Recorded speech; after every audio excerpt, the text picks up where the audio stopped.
Peter Dinklage shared his thoughts on the highly controversial Game of Thrones finale and even praised the show for subverting viewers' expectations. The show lasted for 8 seasons before wrapping up in 2019 with a finale that mostly upset fans. Many felt the ultimate payoff to the question of who would sit on the throne didn't make much sense and that characters' stories were either wrapped up or changed completely too quickly. However, Dinklage, who played fan-favorite character Tyrion Lannister for the show's entire run, recently opened up in an interview with the New York Times in which he defended the finale and noted that he believes there was no way to adequately satisfy fans.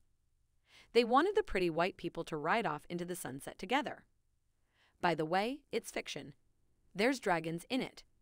Move on, the actor joked. He went on to note that he believes that the writers who came up with the finale, based on George R.R. Martin's incomplete fantasy novel series, should be commended for executing an ending that no one saw coming. No, but the show subverts what you think, and that's what I love about it, Dinklage explained. Yeah, it was called Game of Thrones. But at the end, the whole dialogue when people would approach me on the street was, who's going to be on the throne? I don't know why that was their takeaway because the show really was more than that. In fact, the actor, 52, noted that there was one moment in the final episode that should have acted as a pretty big signal to the audience that the person who ultimately sits on the throne wasn't the point of the show. One of my favorite moments was when the dragon burned the throne because it sort of just killed that whole conversation, which is really irreverent and kind of brilliant on behalf of the show's creators. Shut up, it's not about that, he told the outlet. They constantly did that, where you thought one thing and they delivered another.